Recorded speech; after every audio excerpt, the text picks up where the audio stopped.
Much, Senator Schumer.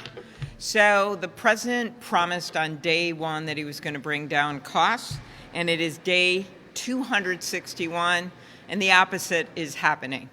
Electricity prices are up, groceries are up, and yes, healthcare prices are up.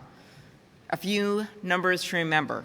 Day 261, double, 2, that's how much the healthcare premiums are going up for people who are on the Affordable Care Act, as Senator Murray just pointed out. 3/4 of those people are in states that were won by Donald Trump. The majority of them are in red congressional districts. So maybe, to get to our third number, 18, day 18, that House Republicans have decided not to report to work, maybe they should start coming to the table and talking to us. I went over there this morning, and there are actually more statues of deceased Republican leaders than there are Republican House members over there right now. Just go through the rotunda. All you see is a bunch of statues of dead people. So what I'd like to see is the actual Republican House members to come back and to do their jobs, because we know what they're hearing. We've heard from some of them. You've heard from some of them publicly. They know that we have to do something about these tax credits, about the fact that our constituents are standing on the edge of a premium cliff. And that includes a number of the Republican senators who have come out and said something about it. So this is not a December thing that we can just wait around. This is not a January thing. This is a now thing. On November 1st is the day when those marketplaces open. What I've heard from my state, small business owner Eagan, Minnesota, said her premiums are expected to increase by at least $450 a month. That is $5,400 a year. 90,000 people in my state rely on these tax credits. A 60-year-old couple making $82,000 in North Carolina is going to pay almost $19,000 more a year in premiums. A 45-year-old making $62,000 a year in Alaska, $7,500 more. And a family of 4, which maybe this is my segue to Senator Kim, in New Jersey, who's making $126,000 a year, would pay $8,000 more each year. These are devastating to people. They can't afford it. They're not going to be able to do it. And then they're not going to have any insurance. That is what this is about. Thank you. Senator Kim. The entire nation is talking about healthcare right now, and for good reason. It is literally the top thing on the minds of everybody that I've been talking to. I was able to get back to New Jersey, sit down with people concerned about losing their health care, people who are federal workers concerned about what happens next. We did a town hall where just person after person was telling us about how fearful they are about losing their care to be able to provide for their kids and their grandkids. And it's something I remember one person said, it was just very meaningful how important it was and how meaningful it was for them to see us standing up for their health care, standing up for their priorities, because they certainly don't see this with the Trump administration right now. When he said that he was going to tackle their and lower their costs, but we're seeing anything but that. In fact, their costs are going up.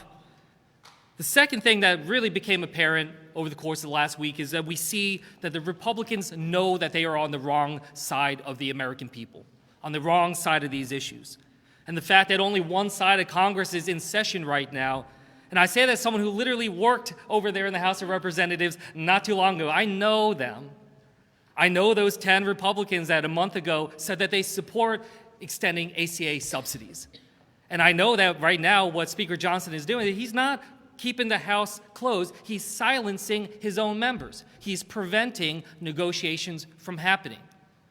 Not only do I know those 10 members who came out publicly for support of extending the ACA subsidies, but I know many more Republicans that I know personally from my time over there that support extending the ACA subsidies. Speaker Johnson knows that he's on the losing side of this argument, but he's more interested in keeping his job than thinking about the 750,000 furloughed federal workers or the troops that are not getting paid.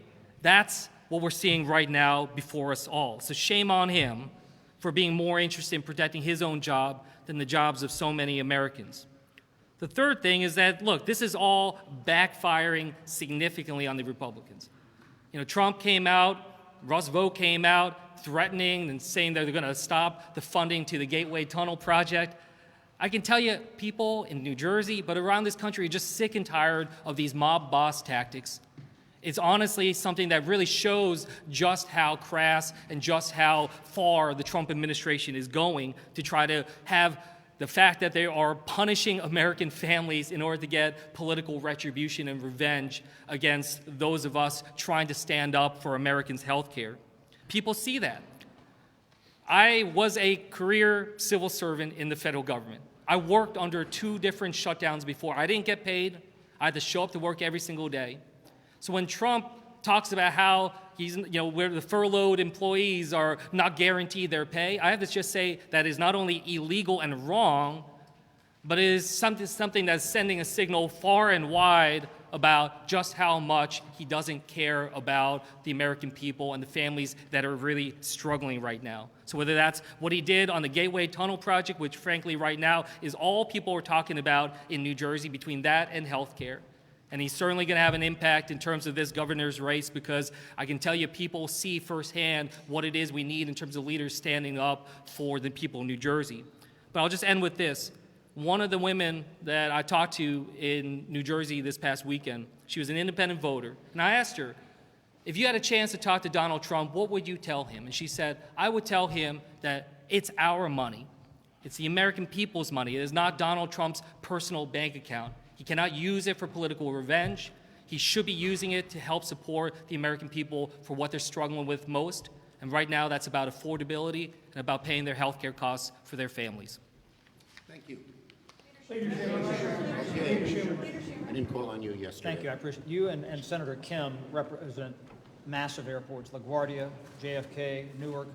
Are you concerned that at some point, if the air traffic control situation gets so bad that this quits being about health care and it turns to being about aviation safety? Look, the bottom line is that Trump and his people are trying to threaten, use these people as pawns, and say they're not going to get paid, they're not going to get back pay, and all of these kinds of things. They realize it. So I've talked to air traffic controllers. I've talked to many, and they resent how Trump is trying to use them. The best answer, and the American people agree with us, is Republicans, Trump, sit down, negotiate with us to address the nation's health care needs and open up the government. Senator Kim? Yes, yes, yes. History of shutdowns is not pretty. I understand there have been 22 shutdowns since Gerald Ford was president in the 1970s. Almost every time, these shutdowns have been unsuccessful. What are the odds? What are the odds that you will be able to exact any concessions from Republicans during this shutdown? Well, the bottom line is they're feeling the heat. Well, now Johnson says he's the health care guy. He couldn't look straight in the camera. He said, let me look straight in the camera, and then he looked around and said, I'm the health care guy. Trump had to talk about it yesterday. The American people are on our side, and this is not just casual to them. When they hear and see, as they get back their notices from the insurance companies, how much more they have to pay, they break out in a cold sweat. How are these families that were mentioned by my colleagues going to afford $10,000 more a year, even $50,000 more a year?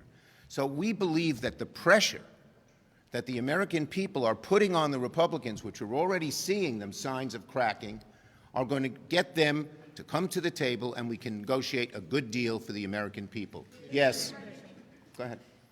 It was Democrats who set these ACA subsidies to expire when they do.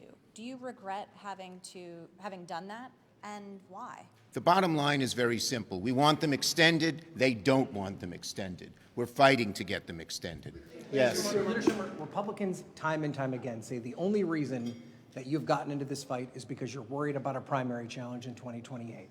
Are you worried about the pressure that you're getting from your left flank, and is that part of the reason that you've engaged in this? No, the bottom line is very simple. We're fighting for the American people. And it's not just one small group of American people that want this. It's across the board. 55% of Trump voters, hardly a flank in our party, want this. That's why we're doing it. We believe that's our job. The American people are crying out for help. Our job is to try and solve that problem for them, plain and simple. Yes. Thank you, Leader Schumer. Historically, you've been against government shutdowns. Also, Democrats passed the same CR as recently as March, as well as 13 different times under the Biden administration. Why the sudden change, of course, when there's been a history of Democrat support? Ask Donald Trump, ask John Thune, and most of all, ask Johnson.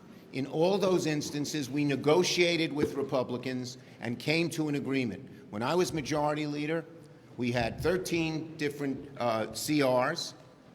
Ask yourself, why was none shut down? Because I sat down with Republicans and negotiated. They haven't. The American people see it. Every poll, we just saw one in our caucus today.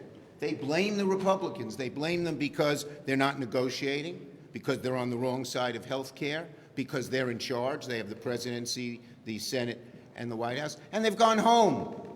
So the Republicans have put themselves in an awful stew, and the American people are blaming them.